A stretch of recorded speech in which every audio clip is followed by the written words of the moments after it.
आज की इस क्लास में देखिए, आज हम कुछ महत्वपूर्ण परिभाषा यहाँ पर कंप्लीट करेंगे कि गलनांक किसे कहते हैं, और एक आपकी यहाँ पर रहेगी कि क्वोथनांक किसे कहते हैं। देखिए, दोनों परिभाषाएं आपकी महत्वपूर्ण परिभाषाएं हैं। चलिए तो वीडियो को हम स्टार्ट करते हैं और गलनांक की परिभाषा समझते हैं। क्या है गलनांक? देखिए, गलनांक का मतलब होगा आपका गणना, किसी भी वस्तु का गणना। किसी भी वस्तु का गलना क्या कहलाएगा? आपका गलनांक कहलाता है। चलिए तो इसकी परिभाषा अच्छे से कंप्लीट करते हैं। क्या है गलनांक? तो वहाँ तापमान जिस पर कोई ठोस पिघलकर द्रव बन जाता है उसे उस ठोस का गलनांक कहते हैं। तो गलनांक किसे कहते हैं?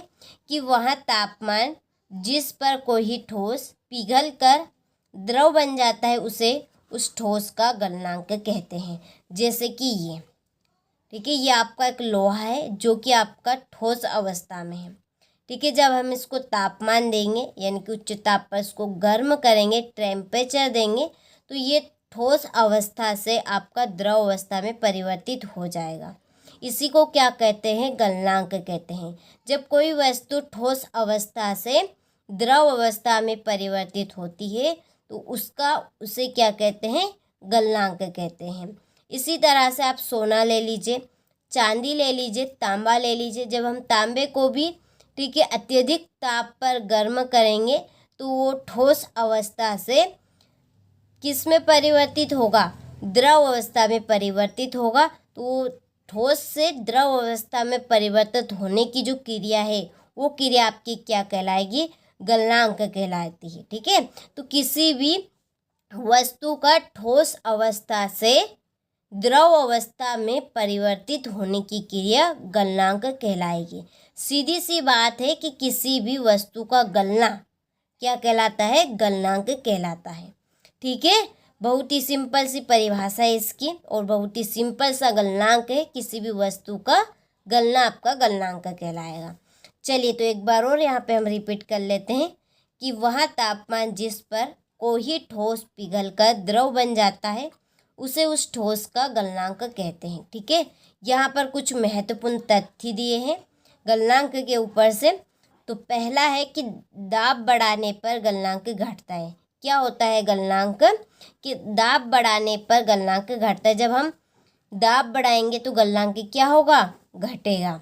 अशुद्धियाँ बढ़ाने से गलनांक कम होता है। अशुद्धियाँ यानी कि उसमें और भी चीज़ ऐड करेंगे हम, जैसे कि आपका ये लोहा है, ये समझ लीजिए आप चांदी है, ये समझ लीजिए आप सोना है। अब लोहे में हमने क्या क्या मिला दिया? सोना चांदी मिला दिया।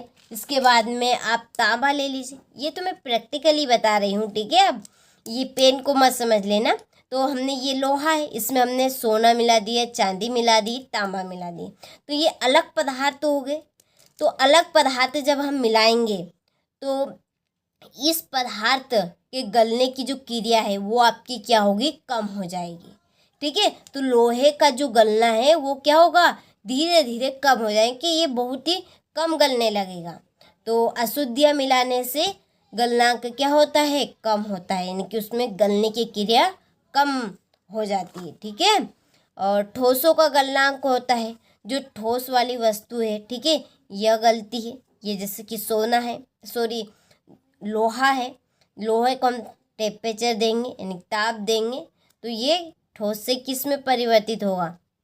बताइए जल्दी से। द्रव में। तो ठोसों का क्या होता है? गलनांक होता है। ठीक है, तो कुछ ये महत्वपूर्ण तथ्य भी है। ऑब्जेक्ट के रूप में पूछा भी जा सकता है कि ठोसों का क्या होता है? गलनांक होता है। ठीक, अब हम समझते हैं क्वोथनांक क्या है। ध्यान से सुनेगा, किसे कहते हैं क्वोथनांक? तो वहाँ तापमान जिस पर कोई द्रव उबलने लगता है उसे उस द्रव का क्वोथनांक कहते हैं। तो क्वोथनांक किसे कहते हैं? कि वहाँ तापमान जिस पर कोई द्रव उबलने लगता है उसे उस द्रव का क्वोथनांक कहते हैं।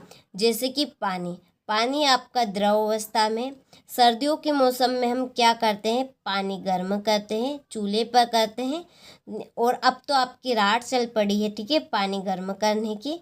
तो हम जब उस राड को पानी में डालेंगे तो वो कुछ समय बाद पानी को गर्म कर देगा, लेकिन उसी राड को हम कुछ देर और रखेंगे उस पानी में तो आपका पानी उबलने लगेगा, तो वही क्या है, आपका गलनांक है। कोई सी भी वस्तु आपकी द्रव अवस्था में है और उसको जब हम तापमान देंगे, अधिक तापमान उसको दिया जाएगा, तो वो कुछ देर बाद उबलने लगेगा, तो उसी घटना को क्या कहते हैं, क्वथनांक कहते हैं। तो बहुत ही सिंपल से इसकी परिभाषा है और बहुत ही सिंपल सा कॉन्सेप्ट है क्वथनांक। तो वहाँ तापमान जिस पर कोई द्रव उबलने लगता है उसे उस द्रव का क्वथनांक कहते हैं। ठीक है, चलिए इसके कुछ महत्वपूर्ण तथ्य है कि दाब बढ़ाने पर क्वथनांक बढ़ता है और गलनांक क्या होता है, ताप बढ़ाने पर घटता है गलनांक, और क्वथनांक क्या होता है, दाब बढ़ाने पर बढ़ता है। अशुद्धियाँ मिलाने पर क्वथनांक बढ़ता है। लेकिन देखिए क्वथनांक आपका गलनांक का उल्टा है। ठीक है, उसमें चीज़ें घटेगी तो इसमें चीज़ें बढ़ेगी। ठीक है, तो उसमें अशुद्धियाँ मिलाने से गलनांक घटता था, लेकिन इसमें अशुद्धियाँ मिलाने से क्वथनांक क्या है, बढ़ता है। और द्रवों का गलनांक होता है। ठीक है, द्रव का क्या होता है, यहाँ पर क्वथनांक आएगा, यहाँ पे गलती से लिखा गया है, ये आपको क्वथनांक कर लेना है। ठीक है, तो ये थी हमारी क्वथनांक की परिभाषा। चलिए तो एक बार और दोनों की परिभाषाओं को हम कंप्लीट कर लेते हैं। काफ़ी महत्वपूर्ण परिभाषा है गलनांक। तो वह तापमान जिस पर कोई ठोस पिघलकर द्रव बन जाता है उसे उस ठोस का गलनांक कहते हैं। कुछ महत्वपूर्ण तथ्य, देखिए गलनांक का उल्टा आपका क्वथनांक रहेगा। ठीक है, तो महत्वपूर्ण तथ्य कि दाब बढ़ाने पर गलनांक घटता है और क्वथनांक बढ़ता है, बस उसमें बढ़ता करना है, इसमें घटता करना है। ठीक है, अशुद्धियाँ बढ़ाने पर गलनांक कम होता है, ठोसों का गलनांक होता है। ठीक है, चलिए अब है आपका क्वथनांक। क्वथनांक किसे कहते हैं, तो वहाँ तापमान जिस पर कोई द्रव उबलने लगता है उसे उस द्रव का क्वथनांक कहते हैं। इसमें आप लिखिएगा महत्वपूर्ण तथ्य कि दाब बढ़ाने पर क्वथनांक बढ़ता है और अशुद्धियाँ मिलाने पर क्वथनांक बढ़ता है। द्रव का क्या होता है, गलनांक होता है। ठीक है,